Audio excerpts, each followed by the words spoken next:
আপনাকে একটা ফর্মাল চিঠি দিয়েছিল, যেটাকে আপনি কোথাও কোথাও প্রেমপত্র প্রেমপত্র বলছেন। ফর্মালি তাদের কি বক্তব্য ছিল? 2 পাতার চিঠি, প্রথম থেকে শেষ পর্যন্ত প্যারাগ্রাফের পর প্যারাগ্রাফ লেখা, কোনো কত মিনিট কত সেকেন্ডের কথা কোথাও লেখা নেই। ঢালাওভাবে এক একটা মন্তব্য ধরে আপনি এখানে এটা কমেন্ট করছেন, এটা তো সত্যি না, এটা তো মিথ্যা না, এখানে তো ওইটা হয়েছে, ওর এটার কাউন্টার কমেন্ট কোথায়, এটা তো এখানে করা হয়েছে, ওটা কেন করেন নাই। পুরো ছবিটি এক ধরনের মানে বর্ণনা করা। শুনতুকাও কিন্তু কয়েক মাস আটকে ছিল, ঠিক আছে। ওখানে যেরকম আমাদের কেন পরিষ্কারভাবে বলে দিয়েছিল যে এই চায়ের দোকানটার সিকোয়েন্সটা বাদ দেন, আর কোনো সমস্যা নেই, পুরো ছবি ঠিক আছে। তো আমার কাছে মনে হচ্ছিল চায়ের দোকানের সিকোয়েন্সটা বাদ দিলে পুরো ছবি মিনিংলেস, কারণ টোটাল প্রপোজিশনটা একটা ক্যানভাসের একটা প্রপোজিশন থাকে তো, ঠিক আছে। ধরেন যে একটা বিশাল ক্যানভাসে একটা পেন্টিং আছে, তার মধ্যে আপনি গোল্ডেন সেকশনে একটা ক্যারেক্টার আছে, সেই ক্যারেক্টারটা বাদ দিয়ে বলতেছে, তবে বাকি ক্যানভাসটা তো আসলে ন্যারেটিভ।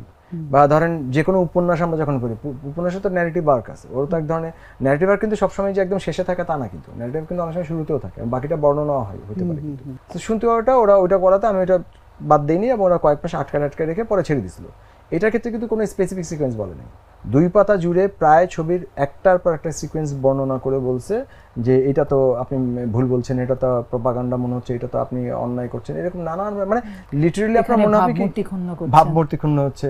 লিটারালি আপনার পড়লে মনে হবে যে আপনি বোধহয় একটা এজাহার দায়ের করছেন রাষ্ট্রদ্রোহিতার। এবং কাইন্ড অফ শুনতে কি পাও, কিন্তু ওরা কোনো ফর্মাল চিঠি দেয় নাই, ওরা কিন্তু ইনফর্মালি নানাভাবে এটা পাঠিয়েছে।